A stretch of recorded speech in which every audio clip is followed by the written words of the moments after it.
you came to me. But now I know that I will go on loving you eternally.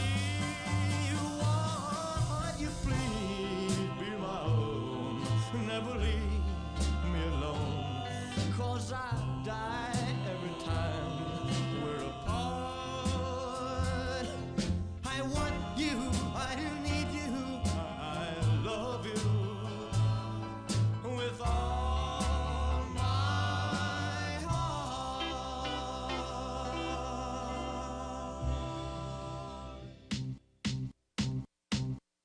I remember when I lost my mind. There was something so pleasant about that place. Even your emotions have an echo in so much space. And when you're out there without care, yeah, I was out of touch. But it wasn't because I didn't know enough. I just knew too much. Does that make me crazy? Does that make me crazy? Does that make me crazy? Possibly.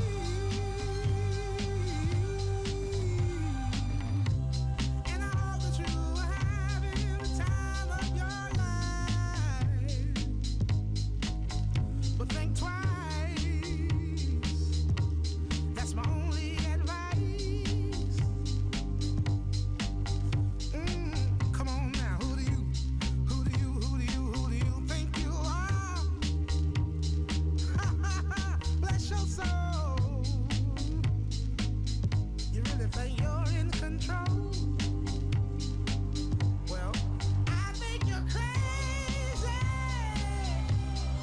I think you're crazy. I think you're crazy, just like me.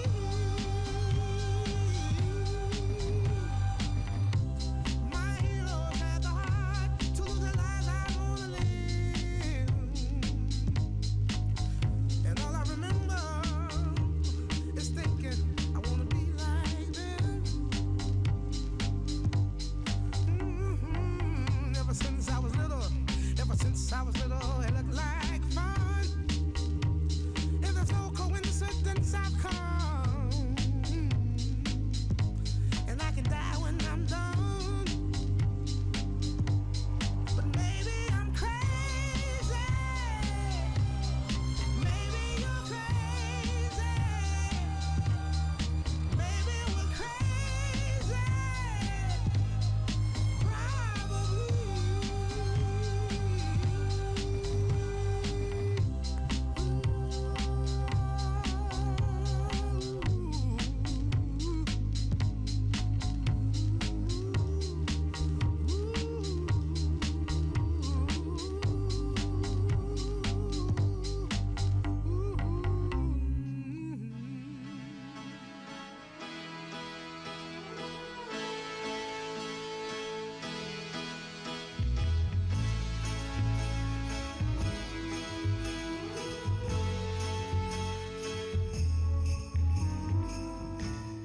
I may not always love you, but long as there are stars above you, you never need to doubt it.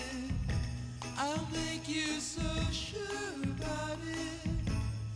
God only knows what I'd be without you. If you should ever leave me, well, life would still go on, believe me. The world could show nothing to me, so what good would living do me? God only knows what I'd be without you.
are falling. It's twilight time. Out of the mist your voice is calling. 'Tis twilight time. When purple-colored curtains mark the end of day, I'll hear you, my dear, at twilight time. Deepening shadows gather splendor as day is done. Fingers of night will soon surrender the setting sun. I count the moments, darling, till you're here with me. Together at last at twilight time. Here in the afterglow of day, we keep our rendezvous beneath the blue air. In the sweet and same old way, I fall in love again as I did then. Deep in the dark, your kiss will thrill me like days of old, lighting the spark of love that fills me with dreams untold. Each day I pray for evening just to be with you. Together at last at twilight time. Here in the afterglow of day, we keep our rendezvous beneath the blue air. In the sweet and same old way, I fall in love again as I did then. Deep in the dark, your kiss will thrill me like days of old, lighting the spark of love that fills me with dreams untold. Each day I pray for evening just to be with you. Together at last at twilight time. Together at last at twilight time.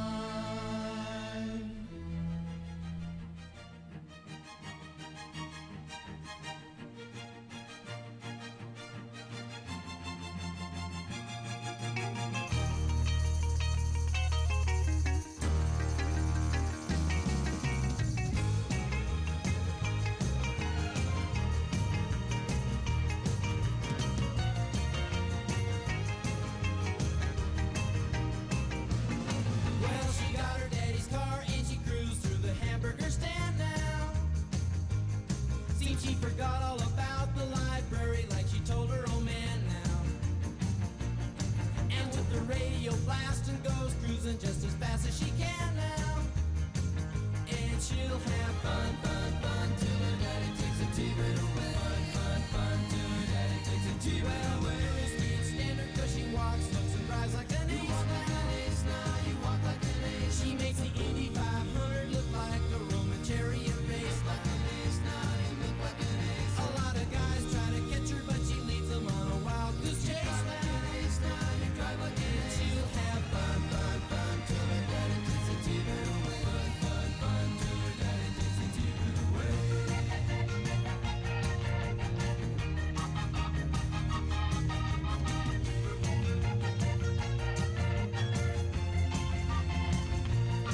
Well, you knew all along that your dad was getting wise to you now. Now you shouldn't have lied. And since he took your set of keys, you've been thinking that your fun is all through. You shouldn't have lied. Now you shouldn't have lied. But you can come along with me 'cause we got a lot of things to do now. Now you shouldn't have lied. And we'll have fun, fun, fun. Now that daddy took the T-bird away. Fun, fun, fun. Now that daddy took the T-bird away. Fun, fun, fun. Now that daddy took the T-bird away. Fun, fun, fun. Now that daddy took the T-bird away.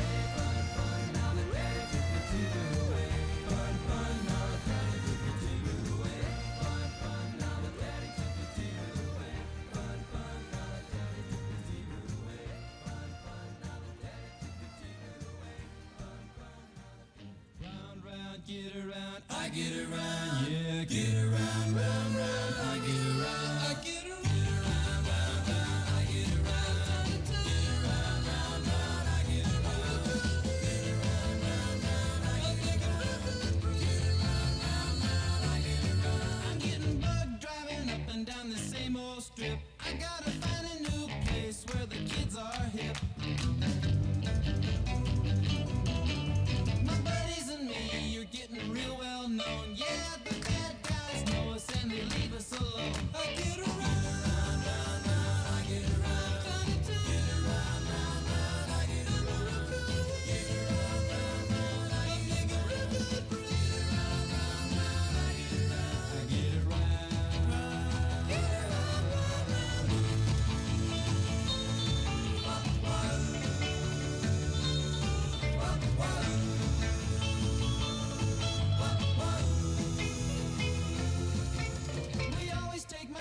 'cause it's never been beat, and we've never missed yet with the girls we meet. None of the guys go steady, 'cause it wouldn't be right to leave your best girl home on a Saturday night. I get around, round, round, round, I get around. Get around, round, round, I get around. Get around, round, round, I get around. Get around, round, round, I get around. I get around. Round, round, get around. I get around. Yeah, get around, round, round, I get around. Get around, round, round, I get around. Get around, round, round, I get around. Get around, round, round, I get around. Get around, round, round, I get around. Get around, round, round, I get around. Get around, round, round, I get around. Get around, round, round, I get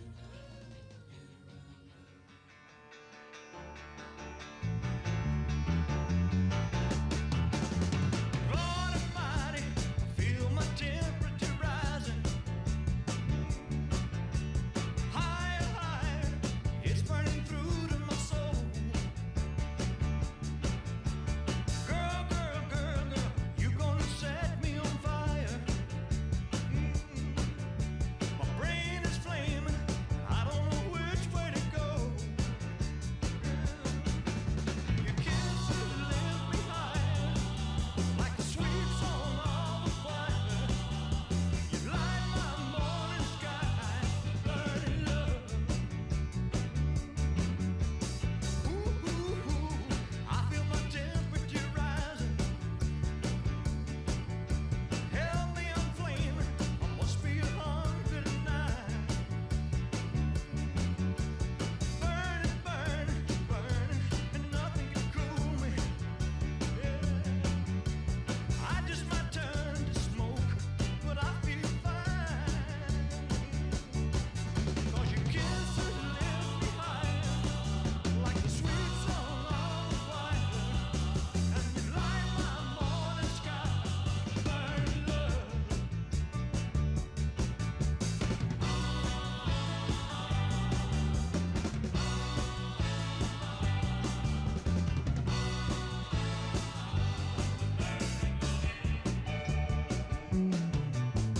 It's coming closer, the flames are now licking my body. Won't you help me? I feel like I'm slipping away. It's hard to breathe, my chest is a heaving. Lord have mercy, I'm burning a hole where I lay. Yeah. Your kisses lift me higher, like a sweet song of a choir. You light my morning sky, burning love, burning love, burning love. I'm just a hunk of burning love, just a hunk of burning love, hunk of burning love, just a hunk of burning love, a hunk of burning love, just a hunk of burning love.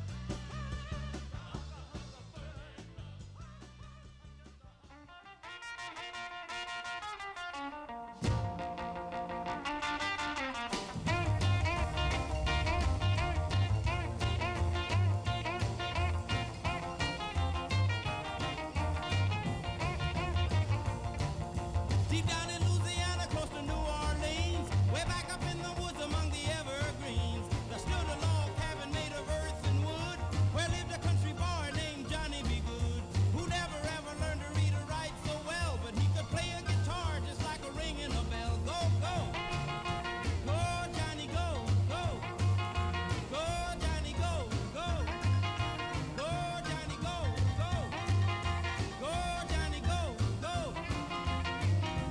Johnny be good. He used to carry his guitar in a gunny sack. Go sit beneath the tree. Please welcome Chair and Chief Executive Officer of General Motors, Mary Barra.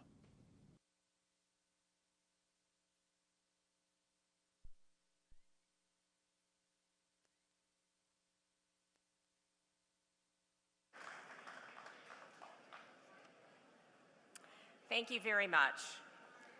Today marks our first presidential visit to the Milford Proving Ground. And it is my honor to welcome all of you, including our distinguished guests, and especially President Donald J. Trump. On the tracks and in our labs, we test everything we build in the U.S., from trucks that move America to technology that will take us back to the moon. And for 100 years, we have engineered and built our vehicles right here at home, because GM's story is part of this country's story.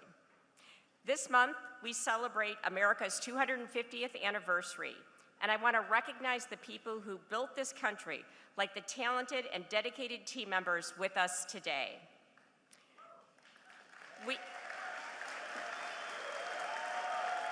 We employ more people than any other automaker in the U.S., and we will spend more than $16 billion this year on manufacturing and research and development. This reflects our continued strong commitment to the United States. So thank you all for being here today.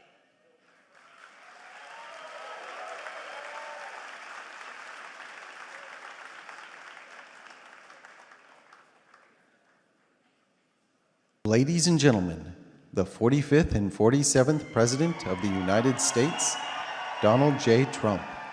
I'm proud to be an American, where at least I know I'm free. And I won't forget the men who died, who gave that right to me. And I gladly stand up next to you and defend her still today. 'Cause there ain't no doubt I love this land. God bless the USA.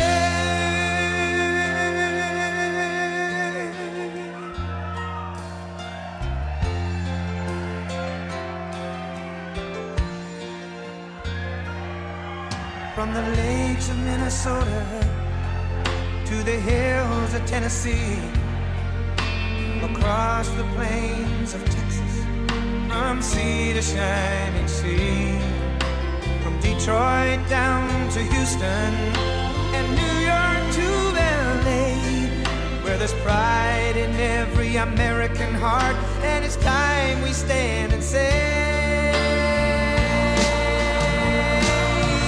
that I'm proud to be an American, where at least I know I'm free.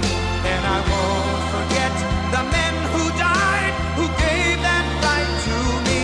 And I gladly stand up next to you and defend her still today. 'Cause there ain't no doubt I love this land. God bless the USA.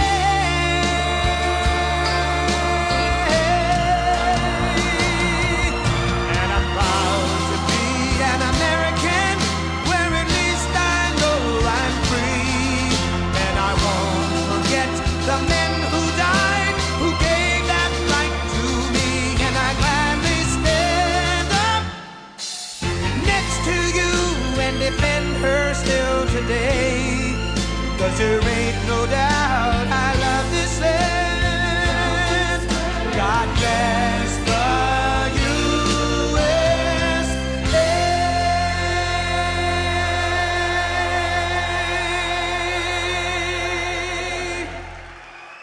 Well, thank you. Wow. Thank you very much.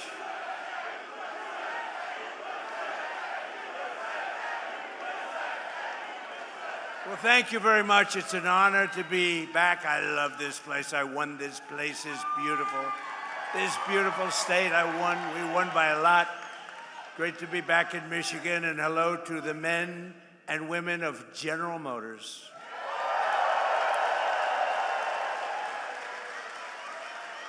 And before we begin, I have to say, so I had a wonderful father, right? And he was a hard worker. He was in the real estate business. And for him, super luxury. This is the only way. He didn't want planes. They didn't have planes in those days, I don't think.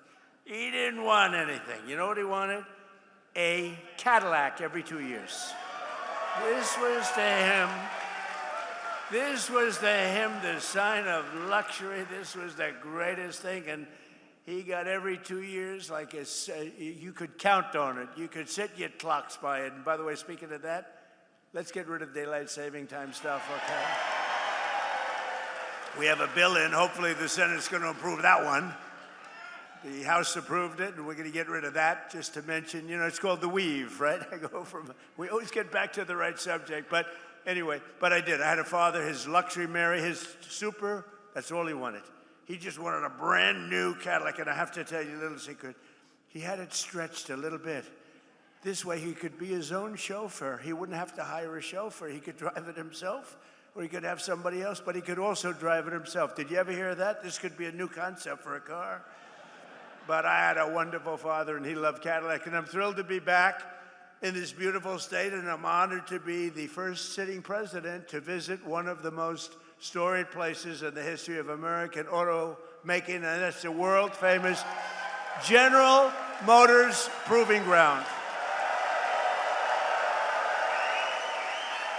Now, we just got back. We watched some cars, and they are beautiful cars, but I was very also impressed with, that was the largest piece of asphalt I think I've ever seen. I've seen a lot of big asphalt, but I've never seen one that big. I said, you gotta be kidding. But over 100 years, General Motors carved a 5.5-mile test track out of Michigan earth and built a crucible for American cars that would change the world, and that's what happened. You have changed the world, and maybe more importantly, you have made a comeback like very few companies. You are doing really well, and Mary and your whole group have done a fantastic job. They love their cars. One of the top executives I just met, he was showing, he said, you know, sir, I just love the cars. I just love these cars. And I thought that was nice. This land bears the tire marks of every model of the legendary Chevy Corvette. It bears the scars of the first auto safety test, and that was probably pretty tough. And ever since the presidency of the late, great Ronald Reagan, who in all fairness, who I liked, but he did allow our cars to disappear into Japan and other locations. We cannot do it. We love him. But on trade, Trump is much better, much better. But this facility is proudly designed, built, and tested. The presidential limousine, affectionately known as the Beast. Have you heard of it, Mr. Mayor? I want to thank the CEO of General Motors, Mary Barra, as well as the president, Mark Royce, and the entire leadership team. Mark, really great job. The whole leadership team, the job that you've done over the last number of years especially has been incredible, and it's a display of speed and skill. Horsepower goes into these cars, and everyone's talking about General Motors, including me. That's why I'm here. And more importantly, thank you to the auto workers, the technicians, the mechanics, the welders, the engineers of General Motors, because there's no finer group of people. And it was workers like you who built this country, and now it's the men and women like you who are making it bigger, better, richer, and stronger than ever before. We are doing unbelievably well as a country. We're building more auto factories and more plants than at any time in the history of our country. And someday the fake news is going to be writing stories about it. They don't like to write those stories. That's why they call them the fake news. But for decades, the auto workers and manufacturers of this great state were sold out and betrayed by globalist politicians and corrupt special interests who let other countries steal your jobs, pillage your factories, and loot the crown jewels of American industry from Detroit and all over our country. They were ripping us off, not only in the auto business, but in many other businesses. Every president before me promised to stop it, but none of them did anything. They did nothing. But now, at long last, Michigan finally has a president who stands up for Michigan auto workers and puts America first. You know, you had a leader, I don't know if he's still with you, Sean Fain or something. This guy was bad news. I never spoke to him, never saw him. He was a Democrat. He thought that Biden or Kamala would be wonderful. you would have, Mary, I hate to say it, you wouldn't have an auto industry right now if they got elected. You wouldn't have an auto industry. But I don't know what happened to the guy. Somebody said he got fired, but I can tell you, the people that count, those people love Trump. Because I've done more for you than your parents, okay? Your parents are good. I'm not going to knock your parents, but I have been better to you than your parents. That I can tell you, and they would agree with me. Wherever they may be, they would agree. Today, I'm proud to say that the auto industry is back, and America is back, and it's pulling Detroit and Michigan along with it. Our country is so successful, it's pulling it along, but you have some great representatives that are going to become governor, senator, congressman, women, but you have some great people. I'm going to mention them in a second, because under Sleepy Joe Biden, hold it. What's better, Sleepy Joe Biden or Crooked Joe Biden? Let's go. Sleepy Joe Biden, Crooked Joe Biden. They're both true. They're both very true. The United States had the highest trade deficit ever recorded. So we had the worst trade deficit, and our country was losing more than $1 trillion a year on trade every single year, and it got worse and worse. And if they were in there now, that number would be close to $2 trillion. The trade deficit in automobiles was more than $300 billion annually. That means outside countries and companies were coming in and just robbing us blind. And it was causing tremendous problems for your jobs. But now all of that is changing because I placed historic tariffs on foreign producers and manufacturers, including a 25% tariff on foreign automobiles, something that no other president had the courage to ever do.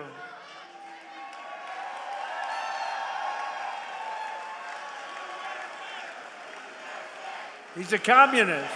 He's a communist.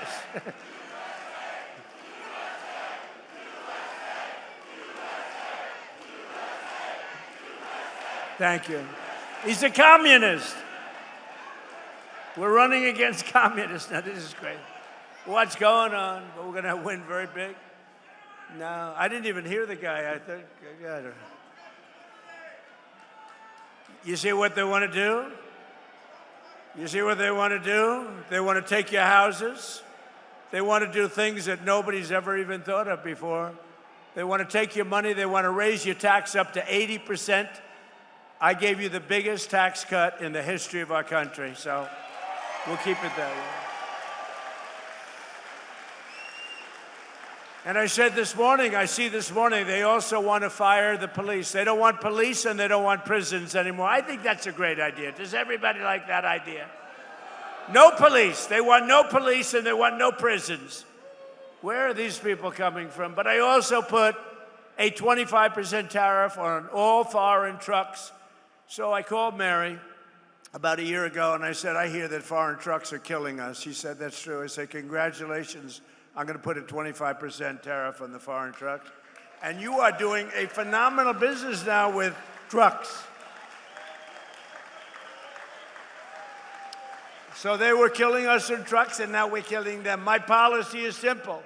If you make your truck or your car in a foreign country, you have to pay for the privilege of sending it into our market and making a lot of money. But if you build in a factory in Michigan or someplace in our country, and make your automobiles or trucks right here in America, you pay zero tax and zero tariff. You pay zero tariff. There are no tariffs.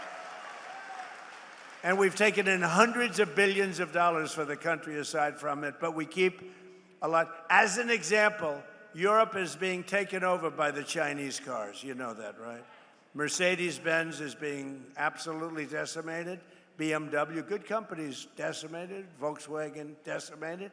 They don't do anything about it. We don't have, to the best of my knowledge, Mary, one Chinese car in the country. They have a 100% tariff, and our automakers are doing, I think, business like you've never done before, right? Right? You're doing more business, better business, bigger business than you've ever done before. In 18 months, we've slashed our trade deficit with China by the largest amount in history. Nobody can believe it. You know, if you get it down a half a point, it's a lot. We got our trade deficit down by 71%. 71%. Worldwide.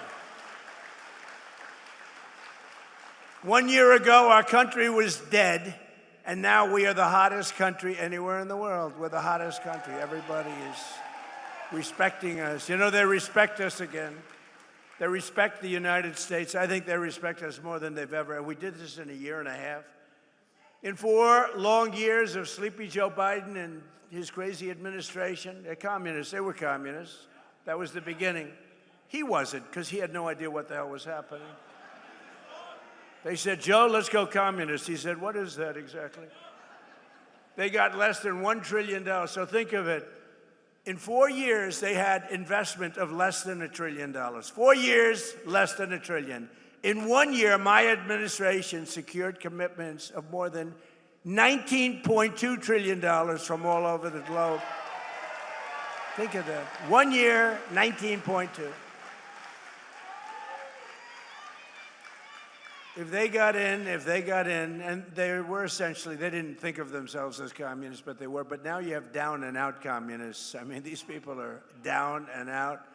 And remember, you go communist, nothing good happens. That's been proven for 1,000 years using different names. But right here in Michigan, General Motors is expanding operations at its Factory Zero. Do you know what Factory Zero is? What the hell does that mean, Mary, Factory Zero? You're going to have to explain. In Detroit to produce some of America's most iconic vehicles, including the Chevy, well, I hear it's good, Silverado, right? The Silverado, really hot, right? It's going to be hotter after today. The GMC Sierra, the world-famous Hummer. I got to look at some of these. In fact, I said to Mary, how about sending me a couple? And one and only the Escalade. You know, we ordered, I think, 250 Escalades, right? We ordered 250 Escalades. That's so we look sharp in those cavalcades, you know? We look sharp in those Escalades. Our guys are very spoiled. They're very spoiled. They like the Escalade, so do I. They were great to deal with. General Motors, they're making literally 250 of them, and it was about time. In 2026, GM increased truck and SUV production by 20%, and in the past 2 years, the company's invested $9 billion in bringing factories home to the USA. They're coming back home because, frankly, when they build here, there's no tariff. It's really not complicated. A lot of people don't understand that. They say, oh, what does it mean? They have no idea. They don't have a clue. But Mary understood it. Her whole group understood it, and they're coming back home where they belong. So I just want to congratulate General Motors. That's why I'm here today. I'm very proud of General Motors. For years, you watch companies move production from America down to Mexico. Mexico. I love the way there's a very nice president of Mexico. You know that. She's very nice, and she speaks beautifully, and she calls it Mexico. So I said to a group the other day, and we will stop all business going to Mexico. And they didn't know what the hell I was talking about. It didn't come out as well, Sean. It didn't come out as well. This is a great gentleman, heads up transportation. He's also world championship tree climber, 5-time champion tree climber. Can you imagine? I only hire these crazy people that do things like that. He was the lumberjack. He was the world champion going up a tree 100 feet, right? That's high. I saw an old picture of you doing it. I said, he's crazy. That's why I like him. But he's a 5-time world champion. You know who that is. So, and his wife maybe is even superior, a big star of television, Rachel. She's doing all right. Sean Duffy, Rachel Campos Duffy. But, you know, I liked him a lot. I always liked him. But when I heard he was a world champion of a tree, but any kind of world champion I'm okay with. When you're a world champion of anything, but that's pretty good. But down in Mexico, and they're coming back, and production's moving from Mexico, and companies are actually moving production from Mexico back to America. Before they left, they went the other way. Now they're all coming back. Toyota, Hyundai, and others are relocating production back to the U.S. Ford is investing $3 billion to build parts of its new pickup truck in central Michigan. All these things I told you, but only Brian. Where's Brian? Come here. Get up here, Brian, will you please? He's the only guy that believed me. But boy, did he believe me. I wanted to just hop over. Come on, don't worry about it, Secret Service. He's okay. Come on up here, Brian. See the way he can do that? Look at that. He evaded. I'm sure they're thrilled. Come here, say a few words. Thank you, Mr. President. Well, we can thank this gentleman right here for all these jobs coming back, and I hear it all the time from all my connections at all the different auto plants around the Metro Detroit area. Jobs are coming back to America. You know, Kamala Harris was running against this guy when he ran for re-election. She wanted to get rid of the internal combustion engine, and crazy Sean Fain endorsed her. So we've got to change the mindset. We've got to build, if they want to sell in our market, they got to build it in our market. And that's what this guy told them. So thank you, Mr. President. It's because of you. You saved our domestic auto industry. Thank you.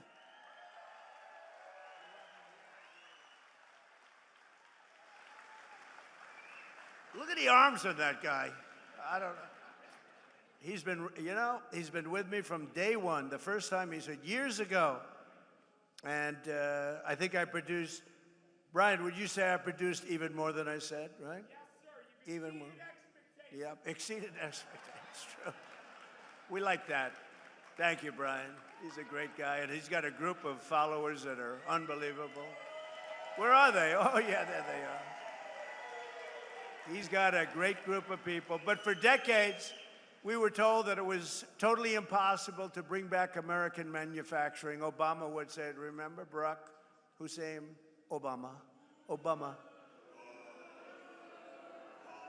He was so bad for the auto industry. I don't know, you know.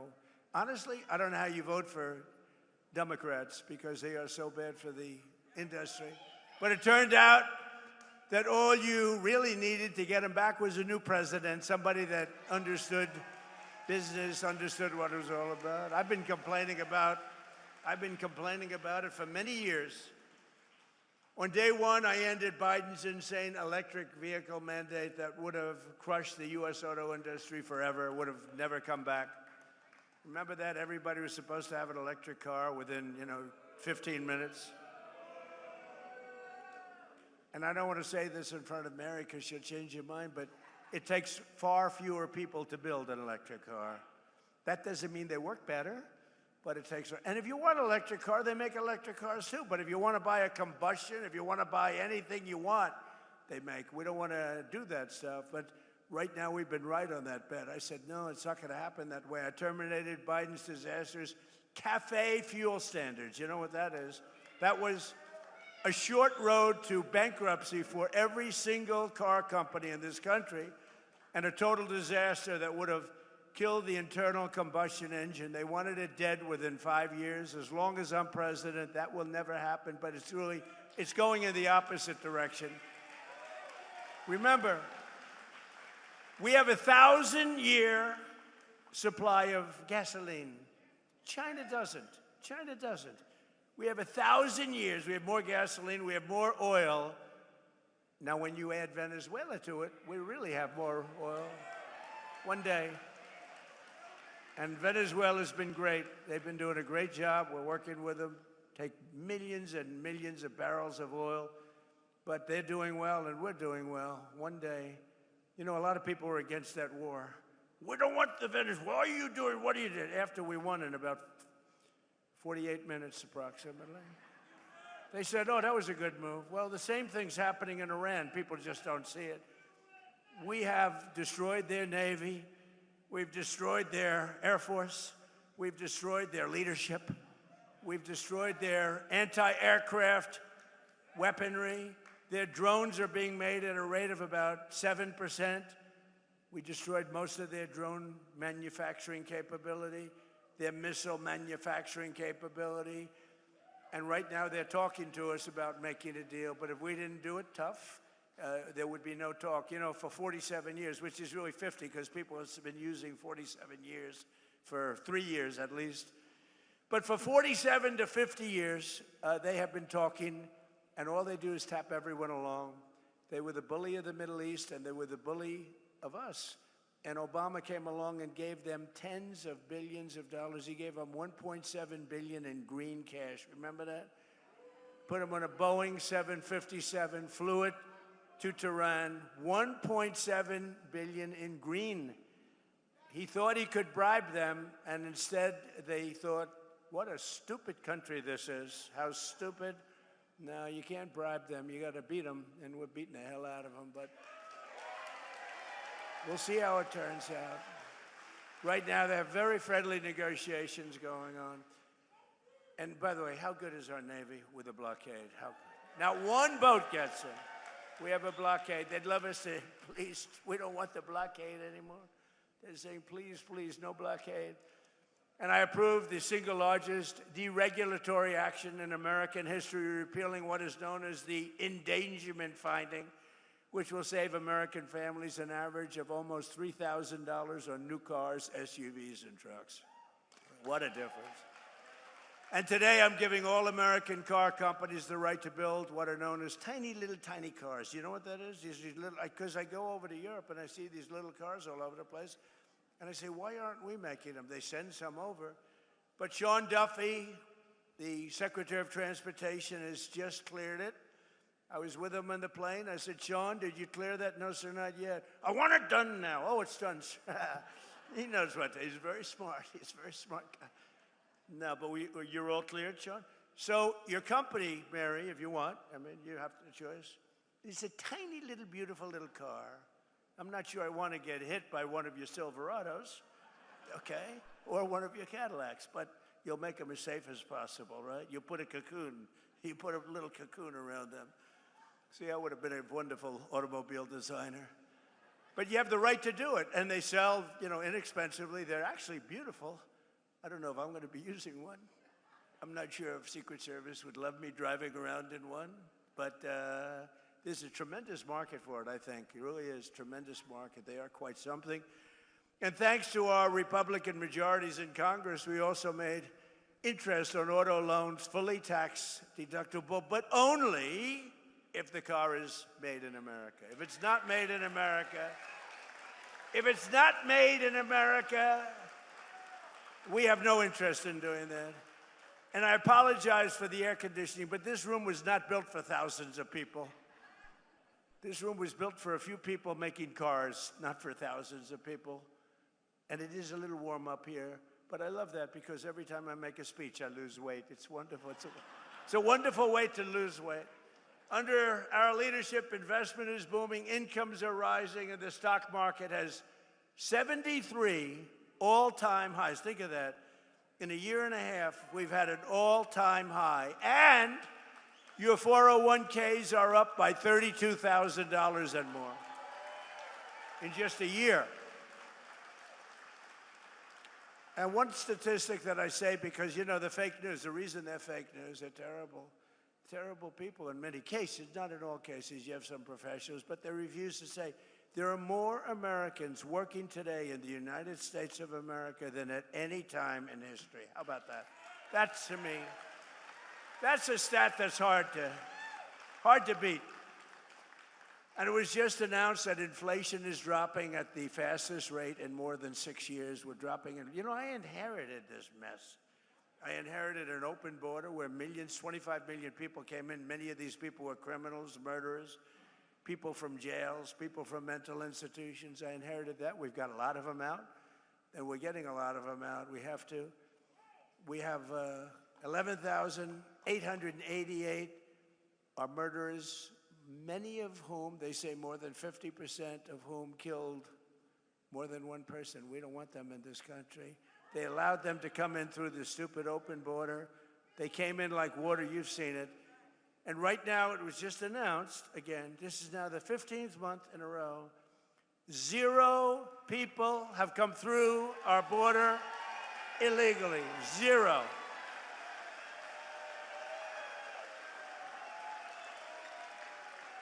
But it all started, I won the election. We won in a landslide, by the way, and won this state so big. This is always a hard state. I don't know why it's hard to win, but it seems to be for Republicans, but it probably won't be anymore.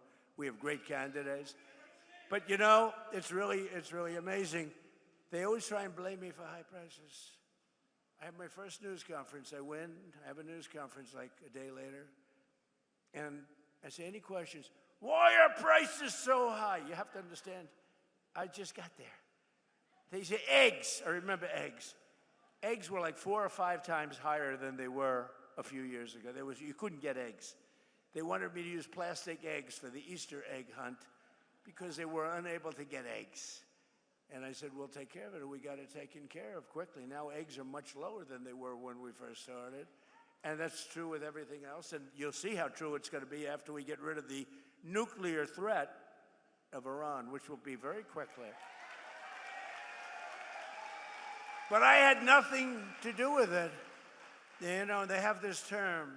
So here I am. I'm one day in office, and the fake news goes, affordability, affordability.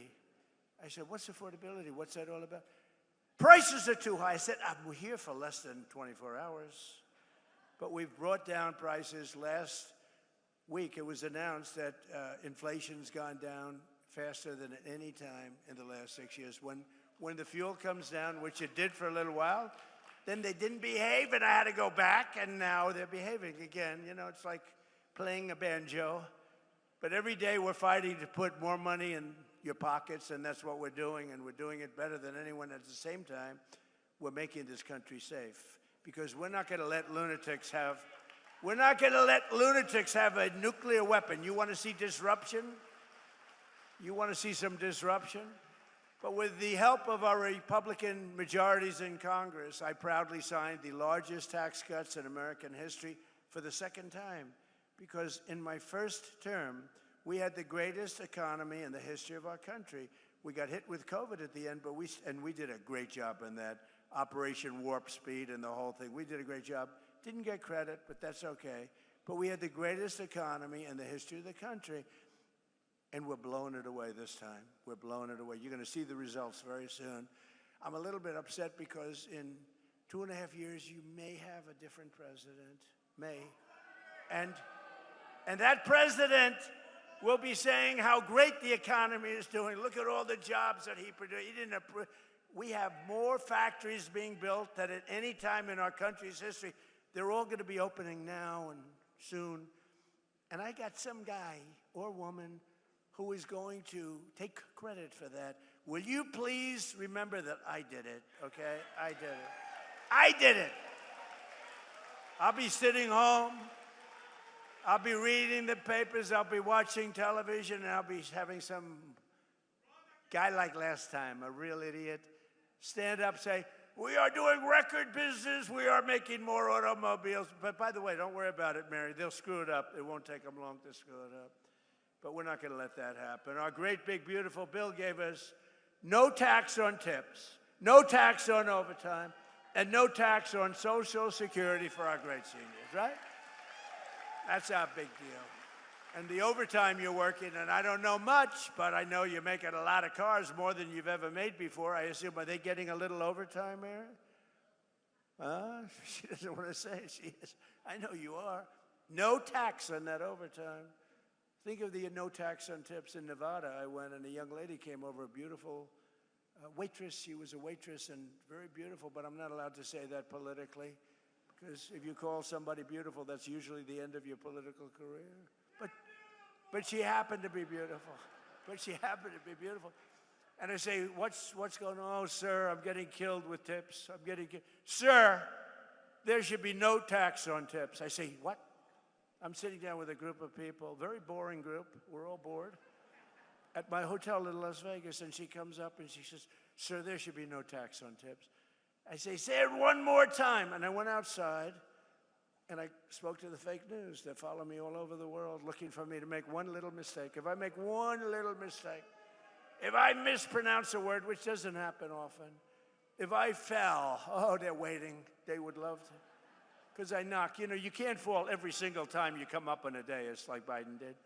Oh, if I slipped even a little bit, it would be headlines all over the world. So I'm very careful, very judicious as I walk down the airline, way the hell up in the sky. Go nice and slowly. We don't want to give them, but it's true. It's like what they do. I mean, it's so unfair. but they know how well we're doing, and now they're starting to report it because they have no choice. Because every record that's being broken, all these records that are coming out, not only in your business, we're leading in AI. We're beating China in AI. Nobody expected that. We're building more plants than anybody in the world. And frankly, the businesses are all moving. You know, many of these businesses, they left here and they went to foreign countries. They went to Germany. They went to Mexico and Canada. They went to Japan. They went to South Korea, car businesses, a lot of businesses. And now they're coming back home where they belong. And according to a report released just last week, the great big beautiful bill saved more than 170,000 Michigan jobs. You saw that. Think of that. If you took 170,000 people off of your tax-paying payrolls, think of how many people that is, filling a big stadium up 3 times. But remember, every single Democrat, it's a new word that I use, Democrat, just exchange the E for the U. It works out quite nicely, thank you. But they're Democrats. They want open borders. They want men playing in women's sports. They want transgender mutilization of your children. They want the transgender mutilization of your children for everyone, so I call them Democrats. And the Democrats don't want to have voter ID. And the Democrats do not, Brian, you know this, they don't want to have a thing called proof of citizenship. So why doesn't somebody want voter ID or proof of citizenship? Because they want to cheat, okay? There's only one reason. Actually, most Democrats do want it. It's only the politicians, because they could never get elected. If that ever gets approved, they will never get elected again. But every single Democrat in Congress voted against our massive tax cuts for working families. All of the things, no tax on tips, no tax on overtime, no tax on Social Security, all of these things they voted against. They just voted against. They voted against voter ID. They voted in favor of the transgender mutilization of your children, in favor of men playing in women's sports. I've looked at men playing in women's sports. It's very unfair. I had one of the top NFL football players standing next to a wonderful female athlete, and they were playing a game of football, if you can believe this whole thing. This game did not work out very well. This was not a game that she will ever want to play again, I will tell you. The whole thing is crazy. There's something wrong. These people are crazy, and we can't let them get into office and ruin our country. We can't do it.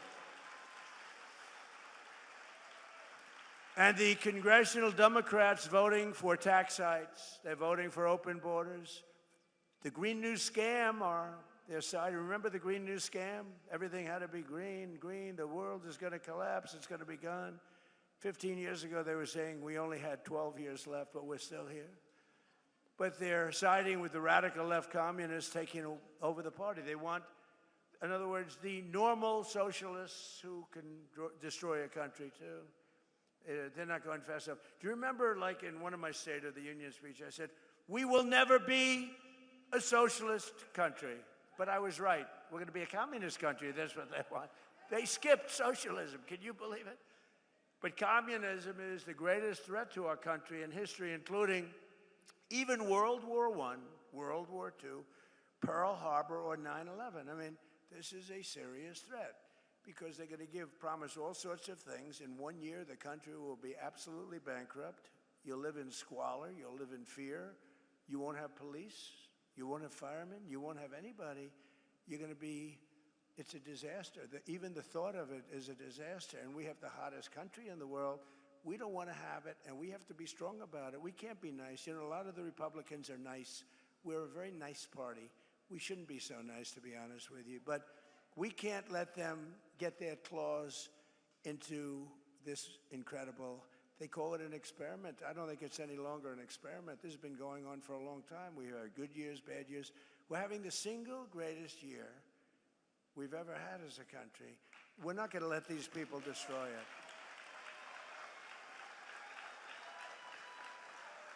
And you know the other thing, I'm just thinking now, you know, I do a lot of these speeches and I end up reading about 20%.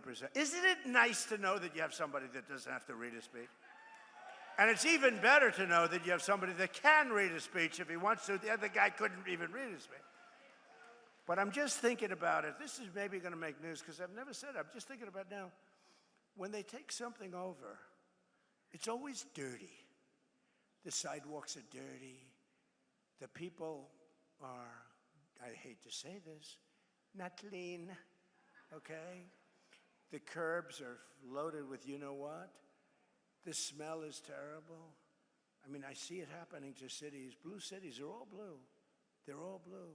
We don't have problems with the Republican-run cities, I mean, for the most part. But they're dirty. I said to somebody about a certain city, I don't want to say the name of it, but it's run by the radical left. I said, how is it doing? Because I love it. And they said, it's filthy dirty. It's so dirty, they've never seen it like that. It's so filthy dirty. And I just thought of it. Nobody ever says that. You know, I'm sort of a clean freak. I like clean. Do you ever see Washington, D.C.? Do you see Washington, what happened? Washington, D.C., it was filthy. Graffiti all over the place. We fixed up 72 monuments and fountains, and we've done an unbelievable, we took the graffiti off the beautiful marble columns. We have new grass going down. But you know what we did the best? We stopped crime in Washington. It's down 88%, and we moved out over 5,000 career animals. We moved them out, and it's really considered a very safe city. All the restaurants were closing up. Nobody wanted to operate a restaurant. We have a great restaurant here. Where are you from, Michigan? Where's my restaurateur? He was one of the great. Where's Mark? Mark, you're right. How'd you get such a good seat? He's a great restaurateur, but everything you have is clean. But you know, it's true, and I'm just saying, they take over. Everything becomes disgusting and dirty. It's dirty and filthy and grimy. It's not clean anymore. Look at Washington, D.C., what I've done in a short period of time, working with the Department of Interior, Doug Burgum, and the whole group.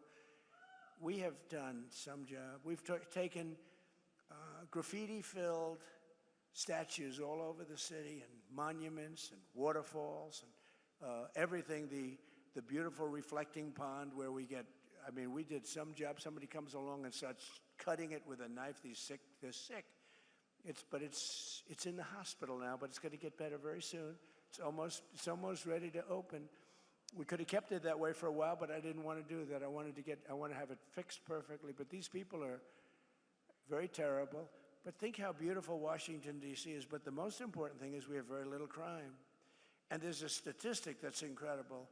2% of the people create 91% of the crime because you can handle 2% of the people. We get them out. We get them out. And our military, our National Guard has been unbelievable. And they work with the D.C. police.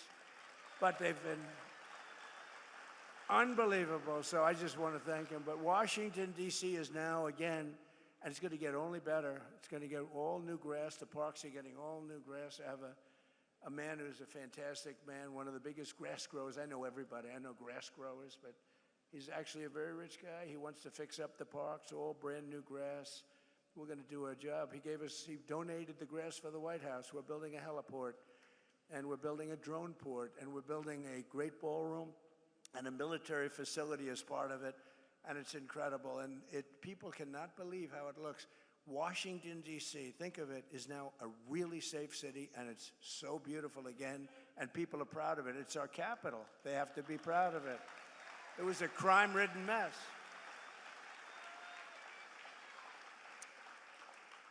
And the other thing, I got a call from the governor of Louisiana, and he said, sir, we have Mardi Gras coming up in New Orleans. Could you please help us? We are such a disaster. The crime is so bad, and they've had a lot of problems with crime.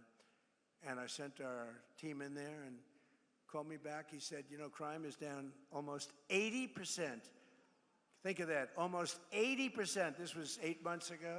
And they had the safest Mardi Gras they've ever had. And in Memphis, Tennessee, the governor called, and the mayor called, the Democrat mayor called, they need help. And Memphis was very, very dangerous. Companies were leaving, too much danger. It was really dangerous. You couldn't walk down the street. And now crime there is down 77%, and it's getting better all the time. And if they do that in New York, Chicago, Los Angeles, we would take care of it so quickly. But we have to get called. I want them to call us. I don't want to say, I don't want to, they're running it. I want them to call us, and we will get rid of the crime so quickly your head will spin. But we're pleased to be joined today by some of the incredible patriots fighting for our Michigan workers, including representatives, a friend of mine, she's unbelievable, Lisa McClain. Stand up, Lisa. Great. She's great. She is great. And she's tough, too, I want to tell you. I'm not going to say she comes in a small body, but she comes with one house. She comes with fire and brimstone, right, Lisa? And we love Lisa, respected by everybody. Tim Wahlberg. Tim, great. 18 years he's been doing it, and everybody respects you a lot. Thank you, Tim, very much. Appreciate it. Another congressman who's doing really good. He's going to have a tough race. You got to help him. Tom Barrett. He's here someplace. Where's Tom? Tom? Come on up, you three. You come up. Lisa, come on up. And John James, come up. You have to win, John James. You have to win. I also want to thank Secretary of Transportation Sean Duffy, Michigan House Speaker Matt Hall, Army National Guard Captain Mike Bouchard. Where's your father, Mike? Where's your father? Where's Mike? I just met your father. He's the best-looking police. Where's Mike? You want to come up? Come up here. Come here. Your father's so proud of you. He's standing, and he had more medals than anybody I've ever seen. He's saying, my son is doing good, sir. I said, he is doing good. Navy veteran Amir Hassan. He's a congressional candidate. But we got to get elected. He's good. Thank you, Amir. And Amir comes from a great General Motors family, a long line of General Motors, and former congressman. So here's a man who's running for the Senate. I happen to think he won last time, okay? He's a great guy, and he's respected all over Washington. He's one of the best candidates we have anywhere. He's smart, he's tough, he's fair. His name is Mike Rogers, and he will be a great senator. Mike, come on up. Come on. I'll let a couple of them say a couple of words. I'll be right back. Is that okay? Come on up here, Mike. Say a couple of words. Well, thank you, Mr. President. Thanks for gracing your presence here at the General Motors facility and bringing jobs back. Yeah, you bet. Imagine if, Mr. President, you have a senator that cares about much about manufacturing, especially in Michigan, than you do. That's a change we absolutely need. And when I get back there, Mr. President, I promise you this. I will work with you to protect our families, protect our freedoms, protect our factories, protect our finances. And when I get back there, Mr. President, if you haven't gotten it done, we're going to pass the SAVE Act. Save America. God bless you.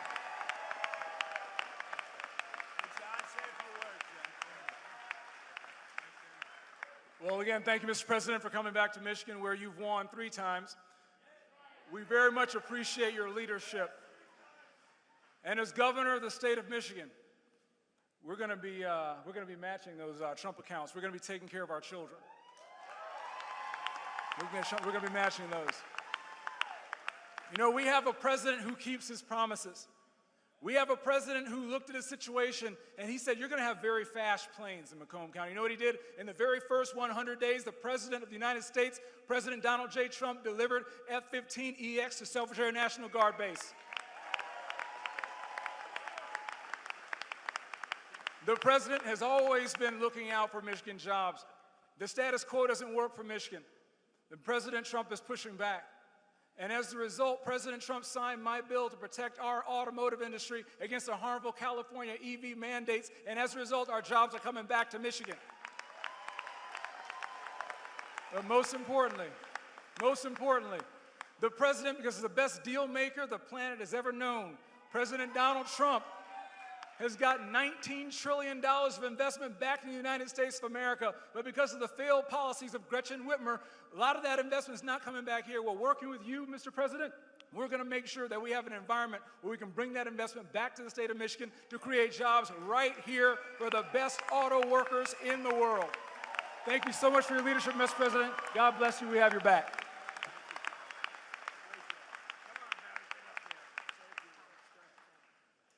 Well, thank you, Mr. President. Thank you for coming back to Michigan, and thank you for putting our men and women who build things first and foremost in the American economy. Thank you for being here today with the men and women that I have the privilege of representing in Congress to tell them and show them just how important Michigan is on the map. The hard work of the people here put America on wheels, puts our economy on overdrive, and provides livelihoods for families across our country, especially right here in Michigan. Manufacturing is our largest industry. Our president understands that. He's stepping up every single day to make sure that we bring more manufacturing jobs back to America, back here to Michigan, and I'm proud to stand with you today, sir, in recognition of that, and thank you so much for coming to Michigan again today.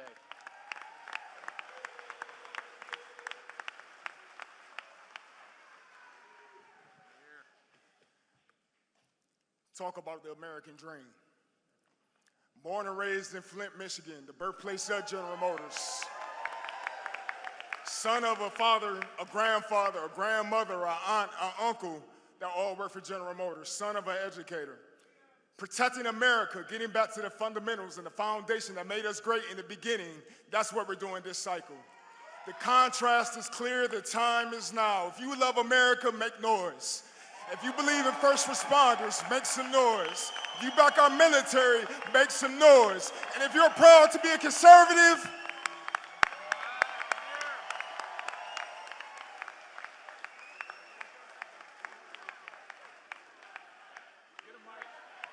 USA, let's go, baby. We are putting this country back on the map because we have a leader who stands up for us. Mr. President, thank you for coming to Michigan, but I also have to say thank you for defending our military and putting us in a position to succeed. This time last year, I was in Iraq. During the 12-day war, you put our military in a position to succeed because you gave the troops what we needed to survive. So my friends and I are home, sir, because you put us first. And you put Michigan first as well.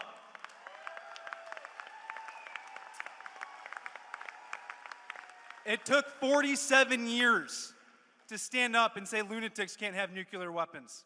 It also took decades to reshore jobs. Reshoring jobs wasn't a thing that we talked about before President Trump came back. Now jobs are coming back to Michigan because we have leaders to stand up for us. We need to win this election in November so we can keep growing. Thank you, Mr. President. Let's go, Michigan.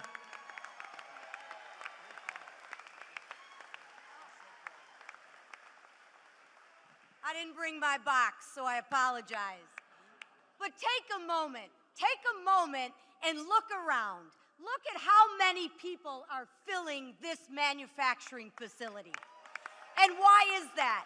That is because we love this country. And I'm going to share with you, if you love this country, you have got to get out there and make some noise. You have got to get out there and vote. You have got to get out there and tell your friends, your neighbors, anybody who will listen, that this is an election between common sense and communist crazy. And the leader of our party, President Donald J. Trump, isn't resting on his laurels. Promises made, promises kept. He told you he was going to secure the border. What did he do? He secured the border. He told you he was going to make his tax cuts permanent. And what did he do? He made your tax cuts permanent. The last thing we need to do is make sure we pass that Save America Act. And we will do that because we will secure our elections to make sure that this country continues to live in a democracy, to continue to be a republic, because there is nobody that loves this country greater than the man standing behind me, and that's our president, Donald J. Trump.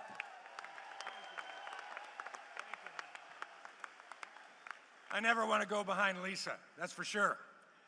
But as dean of the Michigan delegation, you can see why I'm proud of this delegation and the ones that we're going to bring to this delegation, and even one we're going to bring to finally be an ally over on the other side of the House, that little body over in the Senate, a guy we can talk to who understands America, who supports this president, that is eminently supportable.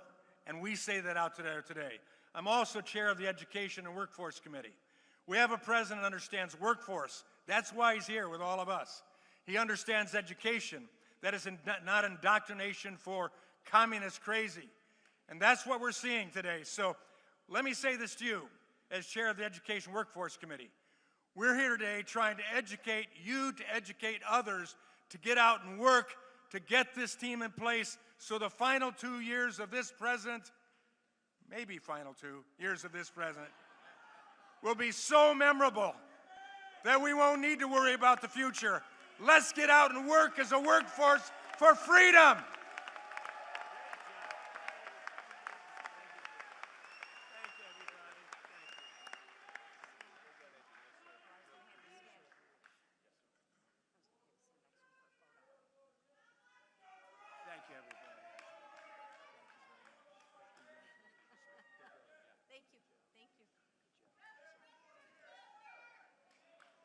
Thank you. Thank you very much. What a group.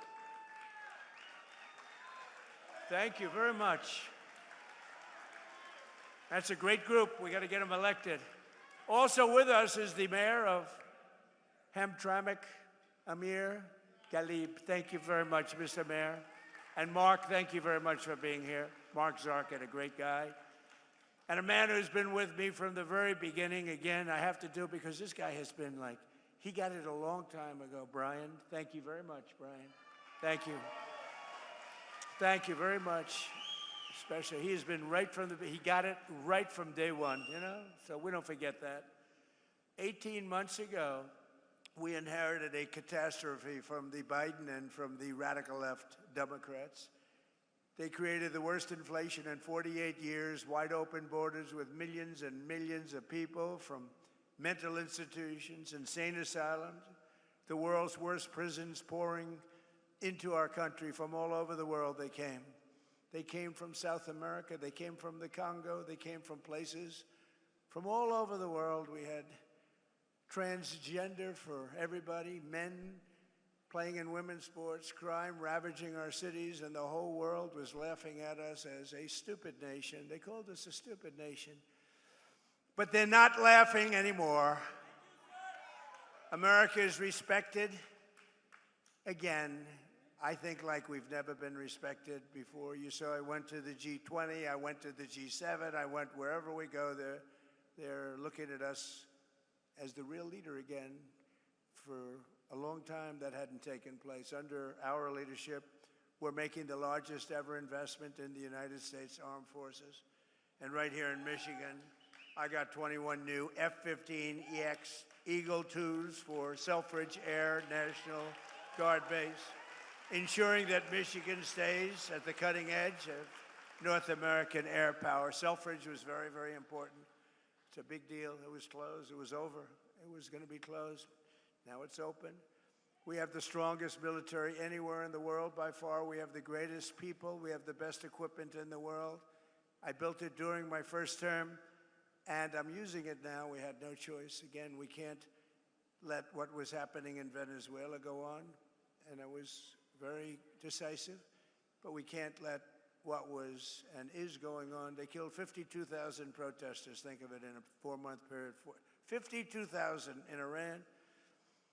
But we've already paid for the Venezuela operation, as I said, and likewise we're winning big time with the Islamic Republic of Iran, and we're ensuring that they never have a nuclear weapon. When somebody comes up and says, why are we doing this?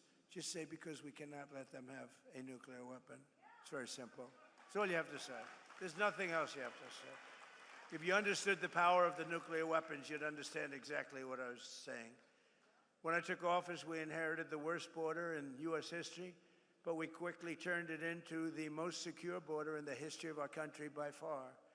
And in the past 14 months, a number that's not even believable, but it is what it is. It's published every month. A historic record of 0 illegal aliens have been admitted into the United States. 0.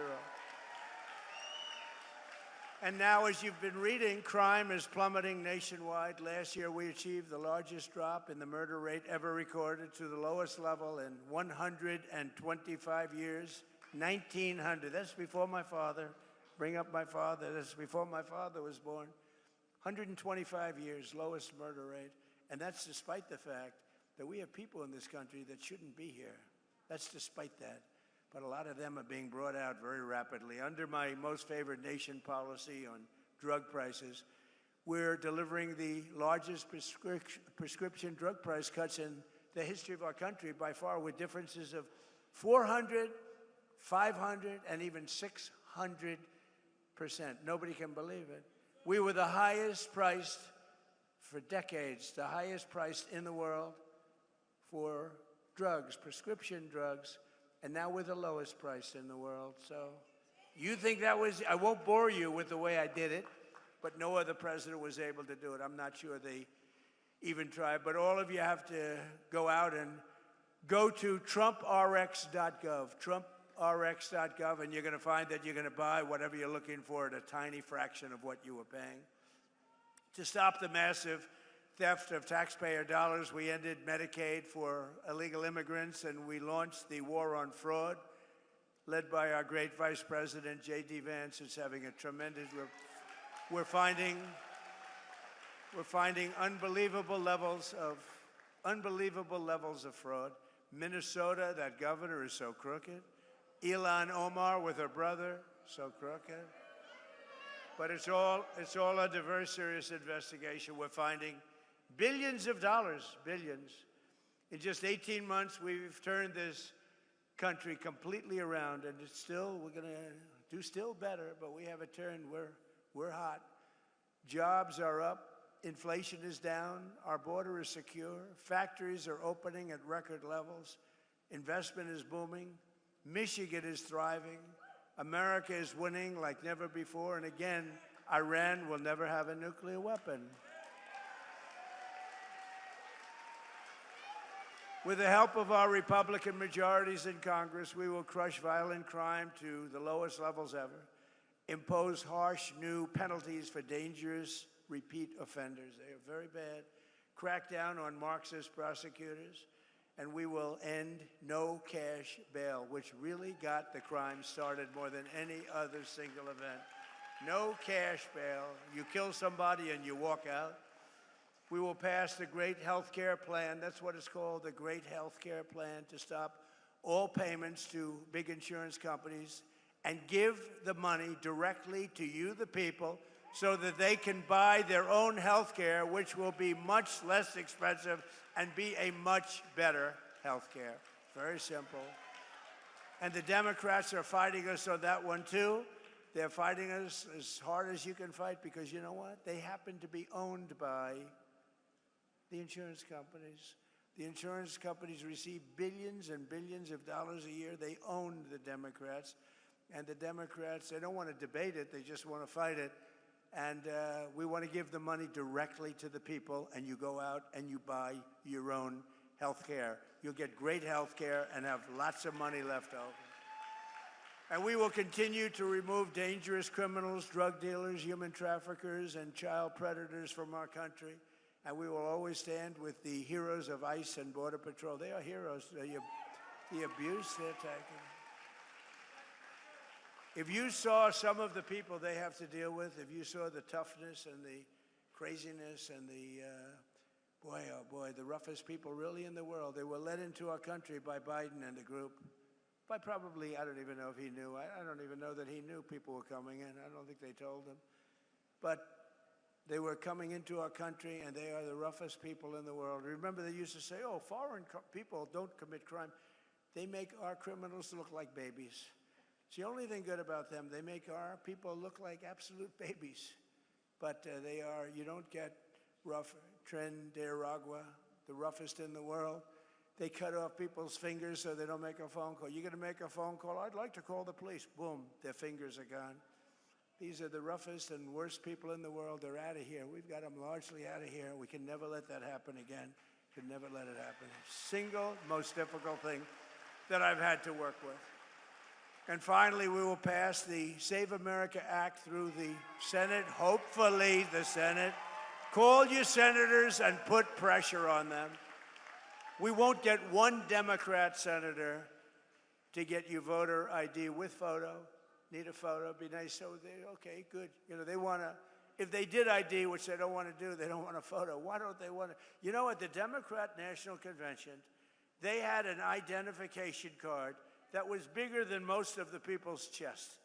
It was hung on a chain with a picture and every fact about this person you can imagine. But for voting, our most sacred thing, you don't need, they say, voter ID. So we want voter photo ID. And we want all voters showing proof of a thing called citizenship. Isn't that nice? You read recently in New Jersey where tremendous numbers of people were found out that they were on the voter rolls totally illegally, and that's all over the country. That's nothing compared to what's going on in California and Minnesota and so many other states. And hopefully there will be no mail-in ballots. Mail-in ballots are inherently corrupt, except for illness, disability, military deployment, or travel.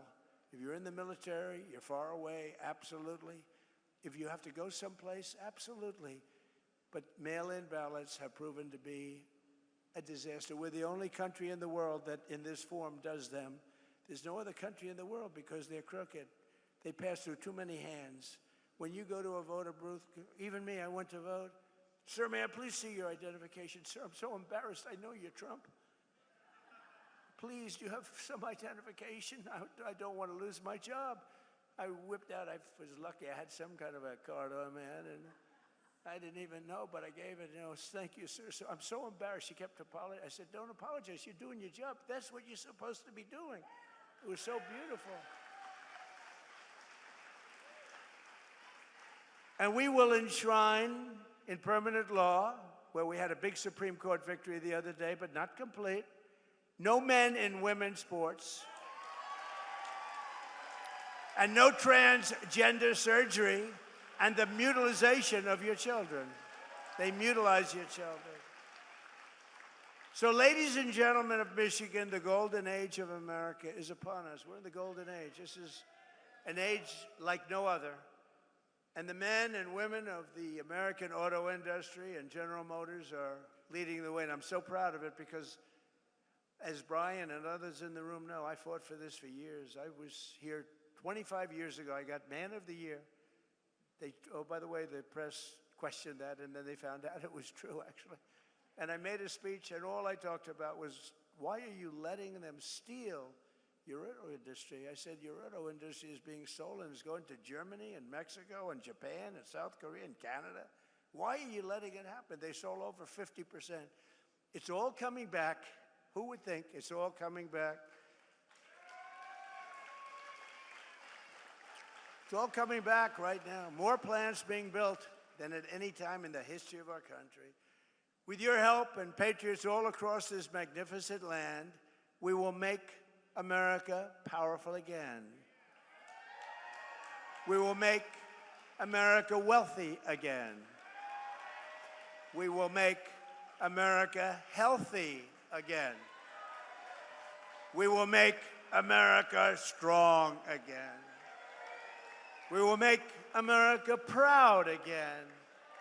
We will make America safe again. And we will make America great again. Thank you, Michigan. Thank you very much. God bless you all. Thank you very much. Thank you.